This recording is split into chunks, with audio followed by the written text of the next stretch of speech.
when I started. I left Chi-Town in 99, I departed. In the late 90s, rapper Tony Hayes, a.k.a. Four Eyes, is looking to make a move in the hip-hop scene. I had the privilege of growing up with world-renowned entrepreneur Ludacris. And, you know, we grew up together. We started rapping freshman year of high school, 1991. Hayes follows his good friend Chris Bridges, a.k.a. Ludacris, to Atlanta, as Ludacris's career is on the verge of exploding. It seemingly couldn't have worked out better for Four Eyes.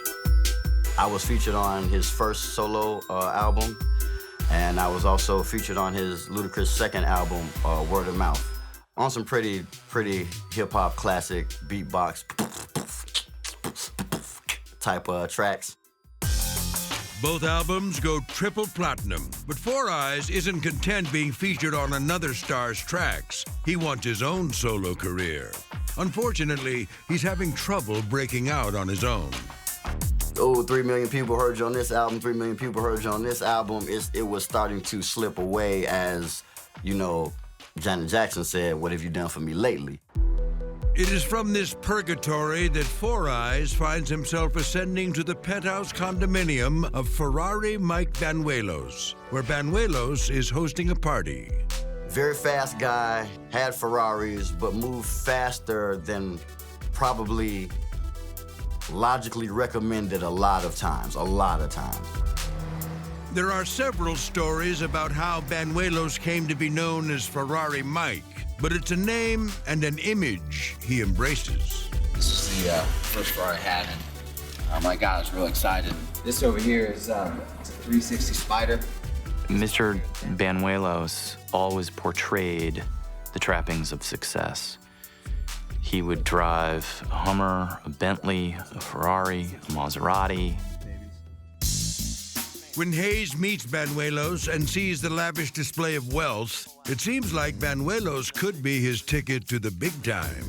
Ferrari Mike was interested in investing in the music industry, but him hearing my story, knowing how I was featured on Ludacris albums, I had a good relationship with Ludacris, it made sense to me and to him to work together to help get me to the next level.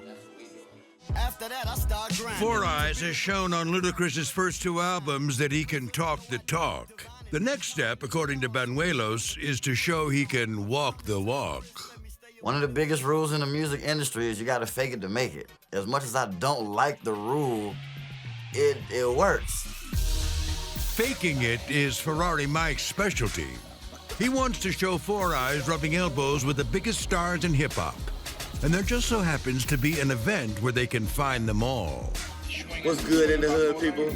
It's your boy, FantasticFourEyes.com, checking in Atlanta, Georgia, on our way to the 2007 NBA All-Star Game, Las Vegas, Nevada. So we go to Vegas. But when we go to Vegas, we don't just go to Vegas. We went to Vegas. And I mean, it was no reason for us to rent Ludacris's private plane to fly to Vegas. Chris didn't even take his own private plane to Vegas when he went. But we did, because Ferrari Mike was the showman. It's all about, you know, keeping up with the big dogs. You ready, Four Eyes? I'm born ready. Man, this man is gonna be the next superstar. By the time this gets out, everybody's gonna know who he is. This is Four Eyes. It's not clear how effectively they network with the big dogs, but from Four Eyes' own video of the trip, they certainly give the appearance of living the life. Yeah, baby! Ferrari Mike! Yeah! We're ready to go! We're ready to party! That's the crew! And this is how we do it, baby! Woo! But it turns out Banuelos may have ulterior motives for the trip besides getting Four Eyes' face out there. Banuelos wants to show that he can run with the big dogs. We come in jets, we come in limos, we have private parties. That's okay, because that's what we do. A few months after the Vegas trip, Banuelos starts a music promotion company called Revo Media and shows videos like these to investors to see if they want to catch a ride on his rising star. The investors were persuaded that you need to spend some money to make some money. And Mr. Banuelos was very, very good at persuading them that this would be a lucrative investment. Unknown to Four Eyes, Banuelos claims to have business relationships with such megastars as Ludacris, Usher, and Chris Brown. But it's a past that doesn't check out. We have no evidence that he had anything to do with Ludacris's success or helped him come up in the industry in any way. And we have no information whatsoever that he knew Usher, Chris Brown, or the other artists. Nevertheless, he raises hundreds of thousands of dollars, supposedly for Four Eyes' benefit. But the only image awareness he raises is his own. This appears to have been a fraudulent scheme from day one. There was never an effort to turn these people into music stars. In July 2007, Ferrari Mike Banuelos is throwing a blowout party to announce the release of Four Eyes' new album, Fantastic Four Eyes. Banuelos has raised hundreds of thousands of dollars to supposedly promote Four Eyes' career, and he brings several investors along to see the show. This is one right top. Big boy check. Check, baby. You like the big check. Four, baby. But once again, the business plan is all flash, no substance. Do it for the haters. Do it for the haters. We were faking it too hard. We were faking it too hard, as opposed to making it. I had an album release party for an album that nobody heard. I had an ice sculpture. I had like 20 models, but we should have put more DJs in a comfortable position to play our record so that the spins would have translated into iTunes sales, record sales, paid gigs, all the things that artists now that are independent are doing. The project seems to go nowhere. No album sales, no tour dates, no attention. But it seems that Ferrari Mike isn't worried. As long as investor money keeps rolling in, Banuelos' plan is right on schedule. David Derrick sees all the signs of Banuelos' success firsthand. He lives in Banuelos' home as a personal chef and house manager. In fact, he's both an aspiring musician and a hopeful restaurateur.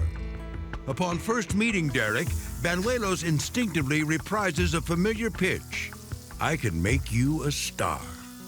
He quickly let me know he was very wealthy and was very impressed with me and wanted to invest in my music career and also wanted to help me open a restaurant. Banuelos tells Derrick the same story he tells investors, that he has relationships with some of the biggest names in hip-hop. Banuelos says his own start in the business was quite different. Mike had explained to me that he used to work for the LA County Sheriff's Department and that he had been shot in the chest and in the back and was pretty much taken care of for life. Banuelos says he takes the opportunity to move to Atlanta, where he claims to find his true calling, promoting music. The truth of why Banuelos moves out of LA is far less glamorous. In 1997, he had been fired as a sheriff's deputy, and we read reports that he had been fired from that job because he had also defrauded his fellow sheriff's deputies. Banuelos worked as a jail guard for LA County, but he tells his fellow deputies it's merely a hobby. His real career is investing, and he has a great opportunity for everyone to invest in an office building in New York. But there is no investment opportunity, and Banuelos is convicted of defrauding his fellow deputies of more than $100,000. Nevertheless, Derrick sees the money and the lifestyle and believes there must be something behind it. In fact, he wishes he could get in on it. I said, man, if I had the money, I would invest in this. And he said, well, I mean, do you have family? You talked about your dad. Would he be willing to invest in this? And I said, I don't know. I mean, I could talk to him. As a retired surgeon, Derrick's father, Bob, has built a nice nest egg over the years, with his eyes on his 6 children's futures. But he's not a multimillionaire. My dad has always been very open and honest with me, saying, look, this is the family inheritance. We have to move forward and make money out of this somehow. Banuelos provides Bob Derek with business plans for concert tours, album promotions, and potential collaborations with world-famous artists such as Kanye West, Alicia Keys, Eminem, and Snoop Dogg.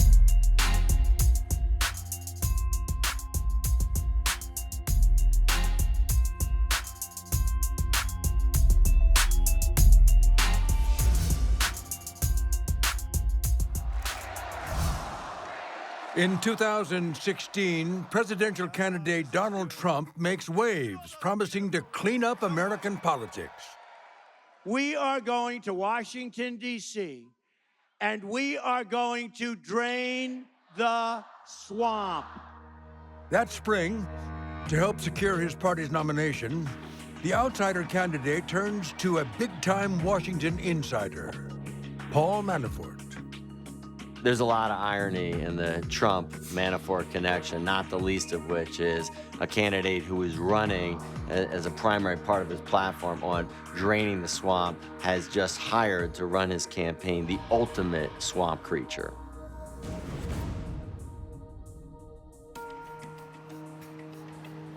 Manafort's path to the Trump campaign begins years earlier in an industrial town not far from Hartford, Connecticut.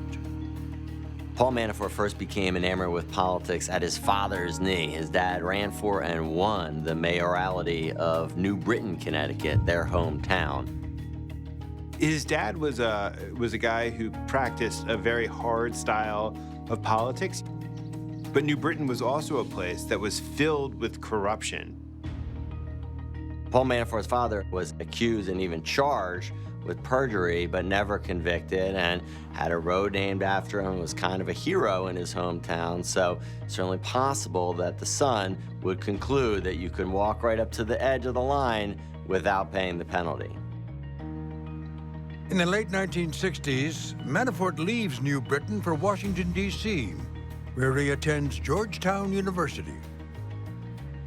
While many members of his generation celebrate peace and love, he's pictured in the school yearbook flashing a V for Victory sign, an apparent celebration of the 1968 election victory of Richard Nixon.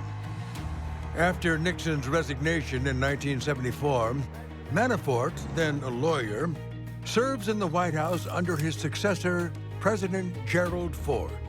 Paul Manafort, even in those early days, showed signs of becoming the master strategist that he would eventually fully realize. He was just this shrewd operator who understood how to get in the head of somebody and to figure out what they wanted and how he could deliver it to them. After helping Ford defeat Ronald Reagan for the GOP nomination in 1976, Manafort works on Reagan's presidential campaign 4 years later.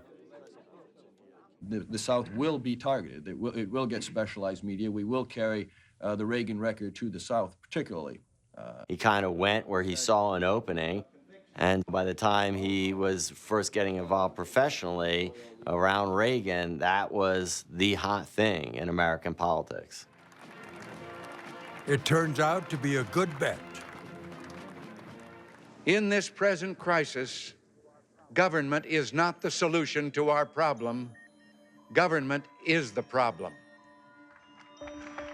Out of Ronald Reagan's 1980 campaign, Washington was suddenly flooded with Republicans who'd been out of power for several years, and they had this new power in town, but nobody had figured out how to really capitalize on that power. Manafort will lead the charge on K Street, D.C.'s lobbying center. In 1980, he teams up with two other Reagan campaign veterans, Charlie Black and Roger Stone, who will later work for the Trump campaign. Together, the three men form a political firm with an innovative two-part business model. They were electing people who they established intimate relationships with, and then they would turn around and ask them for favors on behalf of corporate clients. And this was an incredible advantage, and it made them a fortune. The firm's principals bring in six-figure salaries, representing big-name domestic clients, including a high-powered New York real estate developer named Donald Trump. Manafort ran a firm that blew up based on a reputation for getting things done. If you're a lobbyist, you're going to be effective some of the time. You're going to be effective maybe not all of the time. But the important thing is to create the perception of power. And Manafort was a master of that. The way he creates this perception is partially spelled out in a company pitch obtained by NBC News in 1988. The document lists the close political ties that key members of the firm had in the Reagan administration, and it promised that personal relationships with Department of State officials would be utilized to upgrade a back-channel relationship. Though what they're doing is legal, some consider it questionable. Some of the old guard in Washington, D.C. turned up their noses at what Blackstone and Manafort were doing, and they saw it as really unseemly. They were breaking all sorts of norms. They were creating all sorts of new conventions for Washington. And I think it's even possible to say that through their firm, Paul Manafort and his crew did a lot to create the swamp, if you will, as we know it. Over the decades that he works in Washington, Paul Manafort becomes a behind-the-scenes master of crafting politicians' images. When you sit up here with all this gadgetry, do you see yourself in the role of the Wizard of Oz? No, because if we were, we'd have curtains on the front of the window. But in this world of power and money, it's not just American politicians and American lobbying clients who turn to him for help. There were definitely instances before Paul Manafort of lobbyists working on behalf of scuzzy foreign governments, but nobody had made it a cottage industry in quite the same way that Paul Manafort did. He basically went out and found all manner of folks with unsavory reputations who were willing to pay huge sums in order to try to buff their reputations and improve their standing in Washington. The work is not without controversy. The Prime Minister of the Bahamas, Lyndon Pinley, and key officials of his government have long been described in reports of American drug agents as receiving huge payoffs from big-time Colombian and American drug bosses. But in 1984, a Washington lobbying firm run by these men, all of whom are now key advisors in the Bush campaign, went to work for the Pinley government at $800,000 a year. When these reports first surfaced, Manafort's partner, Charlie Black, denies any wrongdoing, saying the firm would never work for a foreigner whose interests are at odds with those of the United States. But other bad press will follow. In 1992, Manafort's firm, then called Black, Manafort, Stone and Kelly, features heavily in The Torturer's Lobby. Published by the Center for Public Integrity, this report outlines the company's work on behalf of questionable foreign clients, said to receive U.S. aid and abuse human rights.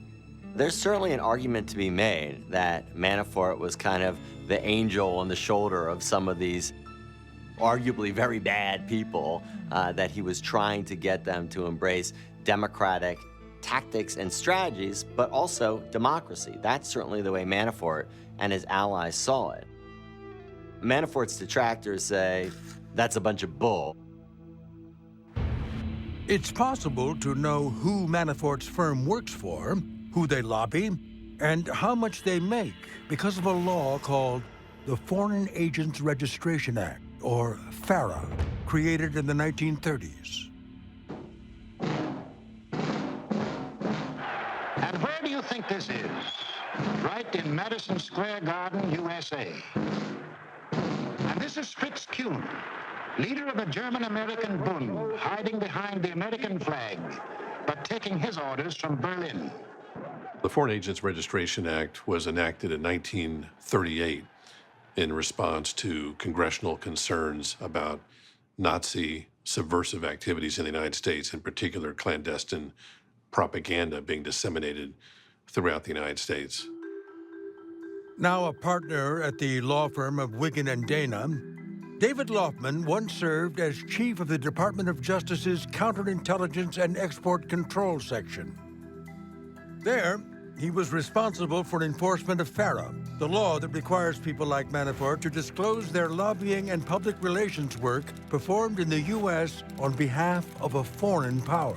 The whole point of the statute is not to suppress or regulate the content of speech, but when that speech is propagated by people in the United States acting on behalf of a foreign government or a foreign political party, to require registration with the government and periodic disclosures so that the American people or U.S. lawmakers can be properly put on notice of who's behind that content so they can weigh what credit or weight to attach to it.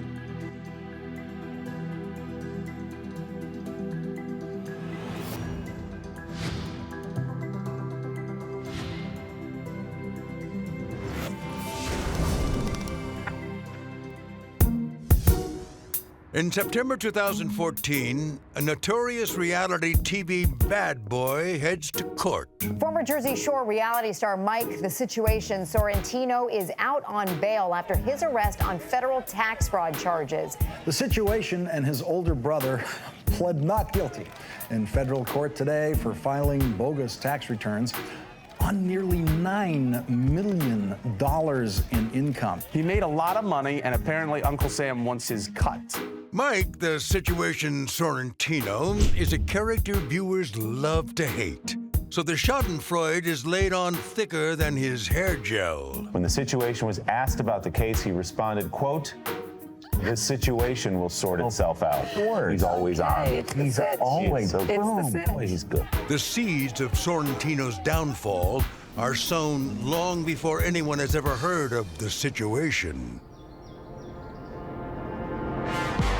Seaside Heights, New Jersey is a classic American beach town with a boardwalk, a Ferris wheel, and giant fiberglass statues that seem eerie once the crowds are gone.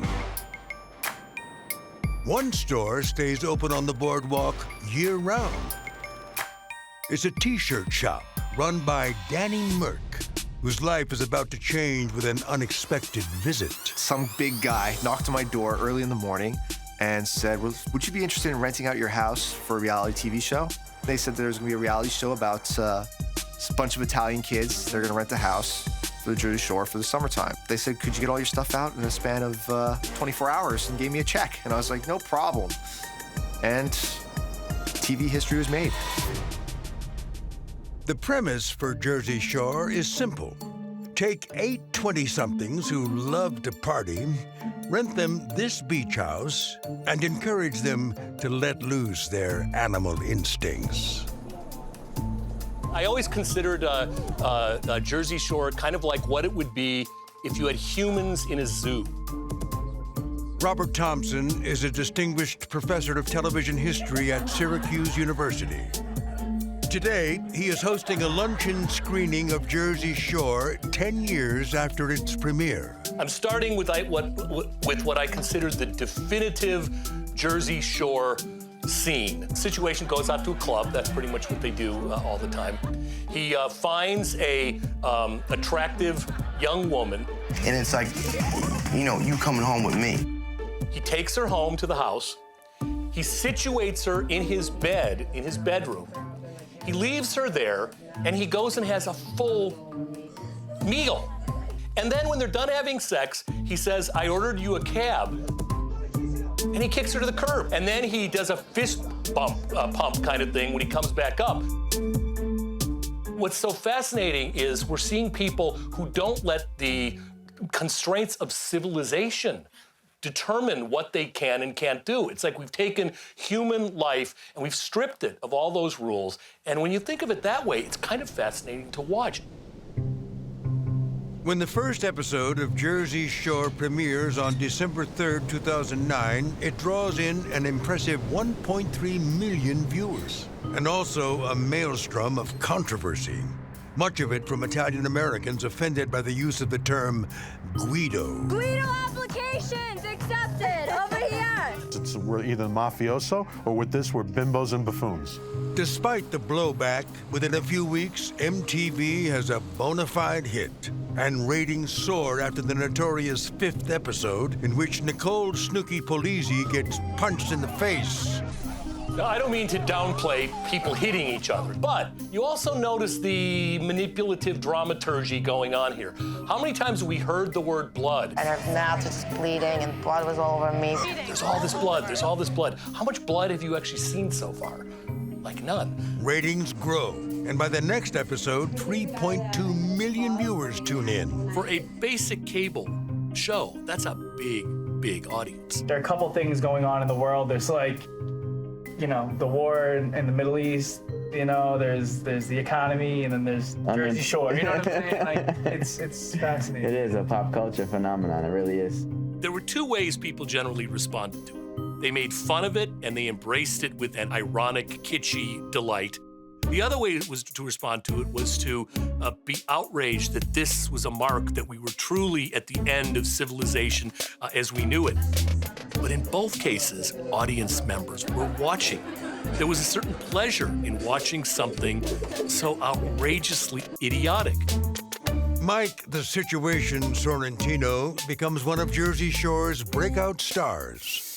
Though born on Staten Island, New York, Sorrentino is raised in the Garden State. After graduating from Manalapan High, Sorrentino goes to work in a gym.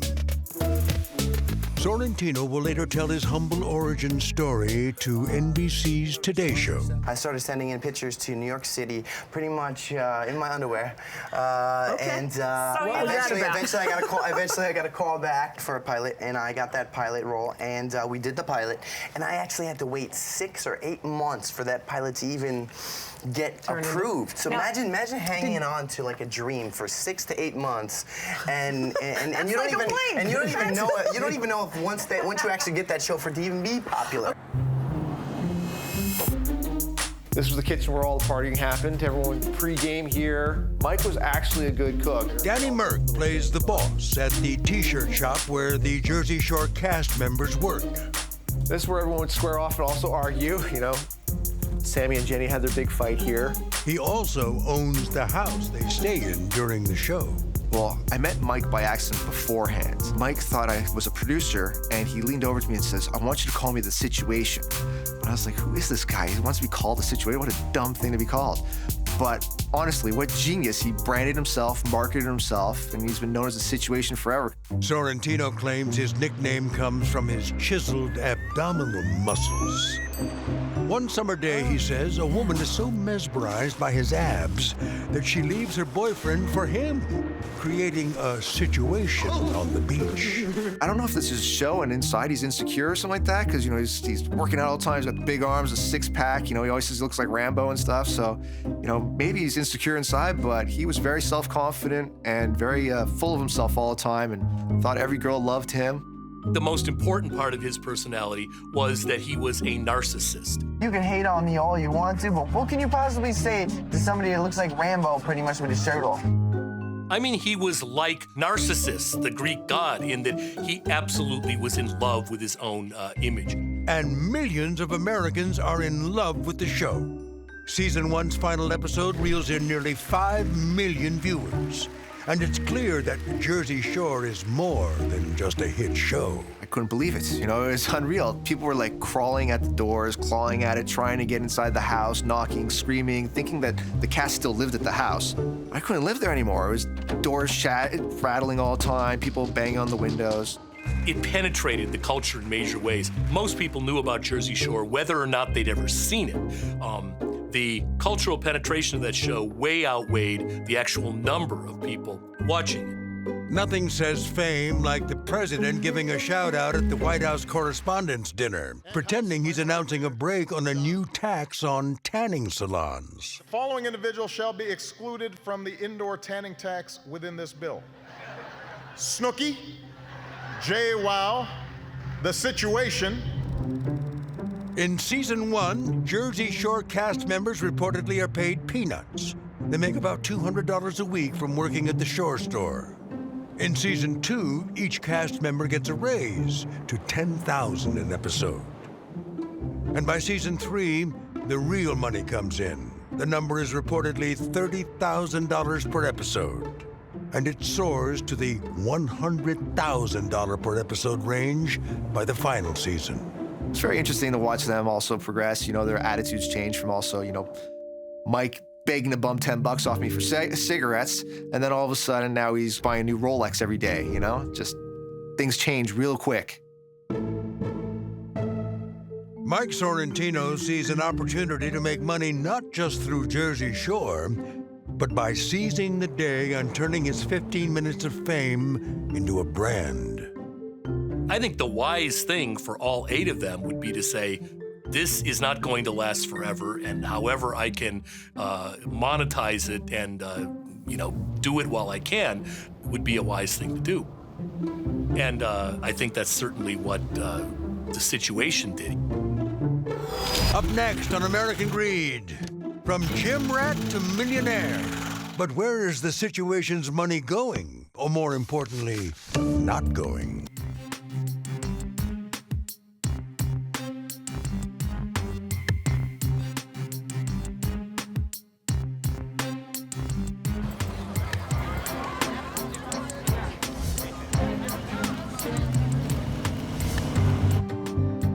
Winnetka, Illinois, one of Chicago's wealthiest suburbs.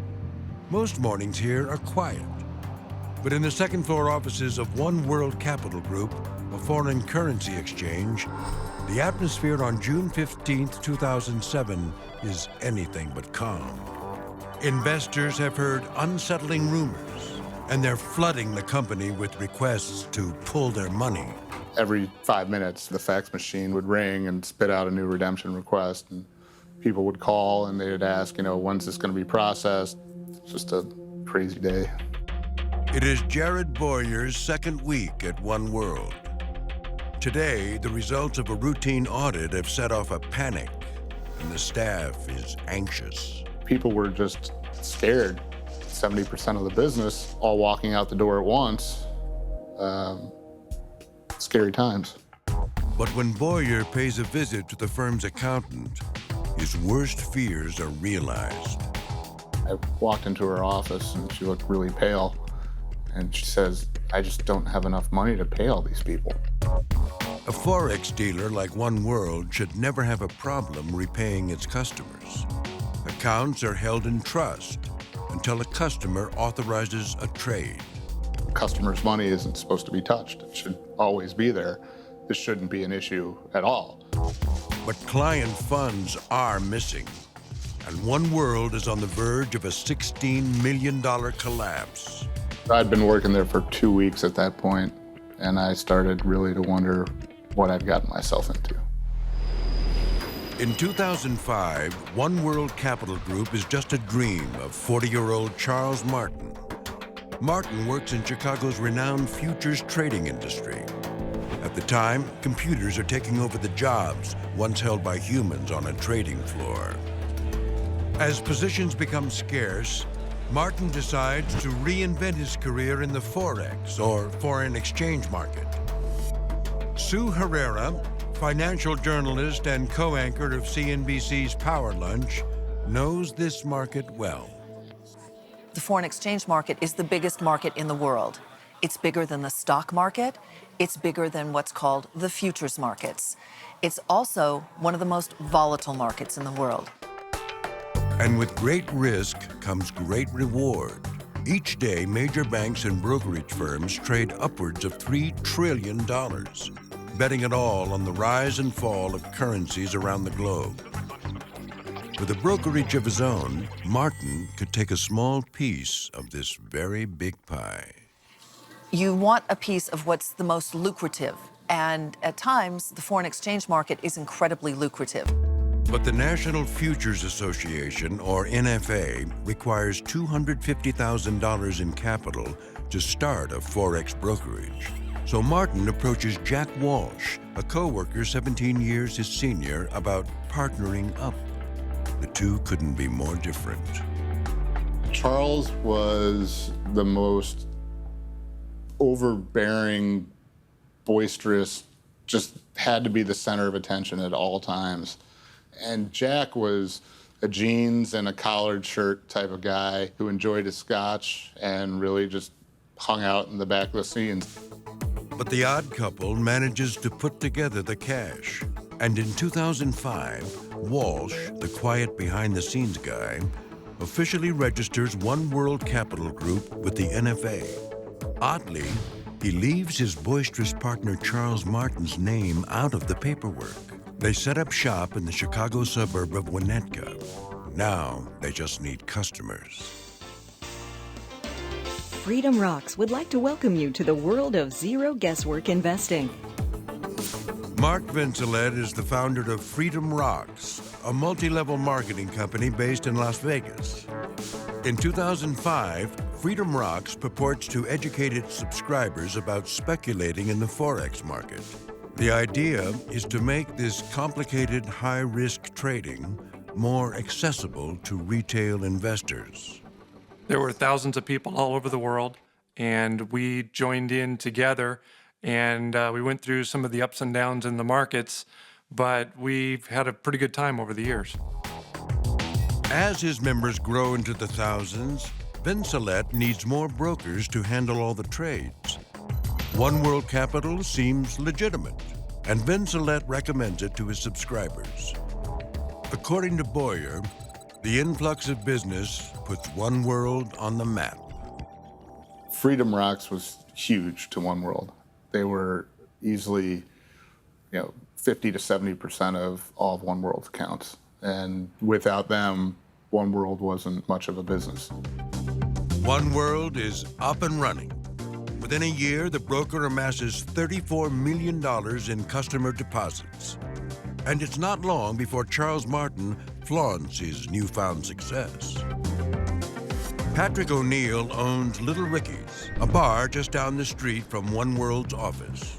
Charles would pull up every day with a different car. It'd either be the red Ferrari, the black Bentley, it would be the Denali, the Escalade, he had a fancy BMW. An ongoing comedy, basically. Along with customer Denny Niles and bar manager Marie Albrecht, O'Neill recalls Martin's lavish tipping at the restaurant. Pretty regularly. He would throw the girls $100, and $100 were his standard. Yeah. To carry out people, as Marie said, were tripping over each other, trying to fight to take care of them. Oh, he's mine tonight. He's mine tonight. Take turns. Martin's partner, Jack Walsh, also enjoys the comforts of their new life. He buys this $1.5 million house. The duo's outward success is comforting to potential clients. This woman, who we'll call Judy, handles the trades for dozens of Forex investors. In 2006, she gets a recommendation to move her clients' accounts to One World. She appears in silhouette due to her role as an unnamed witness in the later investigation. When you see lavish spending like that, maybe it should be a red flag, but it really wasn't. To me, it just said, oh, they're doing great. Judy speaks with Jack Walsh about trading through One World. He was very friendly. He was very open. I did not get the impression that he was a super expert in the Forex in particular, but I really didn't care because he had a staff to handle all that. Comforted by Walsh's professionalism, she migrates her clients' accounts. I wound up transferring somewhere between 80 and 100 accounts, probably worth $1 million, maybe a little bit more. In addition, she and her husband put a portion of their own savings, some $125,000, in the new brokerage. All the funds are deposited into what's called a margin account at One World. And as long as Judy's trades are successful, that money belongs to her, not One World. They should never have access to your funds unless you have given them explicit access to your funds. It's untouchable, or at least it's supposed to be. In early 2007, Charles Martin and Jack Walsh are riding high on the success of their Forex trading brokerage, One World Capital. But Martin, the much more flamboyant of the two, apparently isn't satisfied with the life of a Forex trader. He uses his newfound fortune to live a movie star lifestyle. At Little Ricky's, Martin's favorite bar, his friends recall his outrageous stories about flying private jets to celebrity charity events. He lived so large that every time he'd go out of town, he'd come back and have stories about people he'd spent time with. I think he liked to think that he was part of that group as well. I think that was his goal in life is to become a superstar.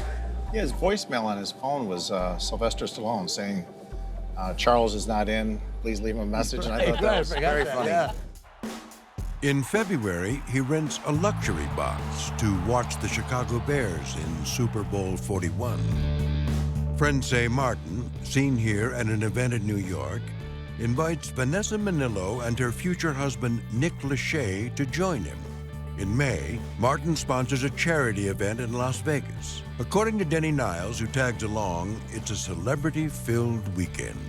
Tiger Woods and that whole group, and John Bon Jovi and his group, and Bon Hootie and the Jovi was there. Blowfish. Yeah, I was there for 4 days, and it was nonstop celebrities.